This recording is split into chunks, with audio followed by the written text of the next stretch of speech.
Dis maandagoggend, vanmôre kry jy nou my boodskap. Maar vandag, terwyl ek dit opneem, is nou vandag Sondag. Ek het vanoggend al 3 dienste gepreek. En toe ry ek na iemand wat sy man aan die dood afgestaan het. Haar man het gesterf van kanker, kon vir hom niks doen nie. Toe ry ek hospitaal toe Pretoria na iemand toe wat die dokters ook sê, ons kan niks vir jou doen nie. Nou sit ek heilig saam met die familie, troos hulle, en ons praat oor die dood. Wat is die sin van die lewe? Wat is die sin? Nou, wat wonderlik is, daai man, ek is trots op hom, hy het sy hart vir die Here gegee, hy het hom laat doop, hy het gedoen wat die Here sê, hy is naby aan die Here, daar's 'n bonatuurlike vrede in hom. Maar hier ry ek, op en af, ry ek, snelweg is besig. Wonder wat is die sin? Wie wat is die doel van die lewe? Is dat jy na God sal soek.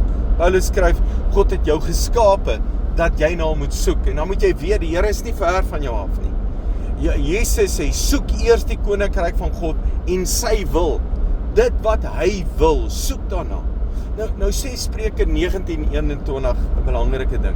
Hy sê, mense kan beplan, mense kan klomp goed beplan, maar op die ou ende sal God se doel gebeur. Dit wat God beplan sal gebeur. So, ek kan baie goed beplan, maar dit wat die Here wil doen, dit gaan gebeur. Nou, ek sal die skrif opsit vir jou hieronder. Maar dan is dit belangrik dat ek by God se wil uitkom, dat ek hom sal soek, sy wil sal soek. Wat wil God hê in my lewe? En dan moet ek besef, maar God wil baie goed doen wat eintlik baie goed is. Dink net, jy mis die hele lewe omdat jy nie weet wat God wil nie.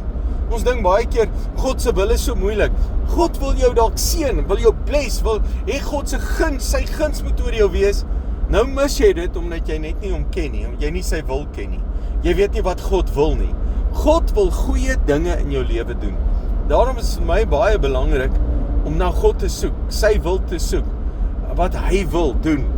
Ek sit na 'n kerk en wonder ek het nou gewerk, vroeg op, moet ek nou ry, moet ek dit doen? En ek voel in my hart, ek moet dit doen. En by albei was dit 100% die wil van die Here gewees. Ek moes daar wees. Ek kon daar mense bedien, vir mense bepreek. Ek voel so energie, ek voel nie moeg nie. Daar's soveel energie binne in my. En dan wil ek sê dankie vir die Here, dat ek hom kan soek. Nou, ons bid in die kerk. Nou sit en dink ek, ek moet nou die week wees, vroeg opstaan en bid. Dis koud en is winter. Maar ek sê dank die Here, ek kan 'n duidelike verskil in my lewe agterkom as gevolg van hierdie biddery. Ek skryf dit net toe aan hierdie biddery om te bid. Nou vra ek jou, daar waar jy ook al is, maak tyd, gaan bid, gaan soek die Here. Ek is 'n ander mens. Ek soek na die Here. Ons soek na die Here en ek vra jou, kom bid. Kerk is oop, of daar by jou huis, waar jy ook al doen, maar soek na die Here. Dankie dat jy luister. Jy's 'n great blessing.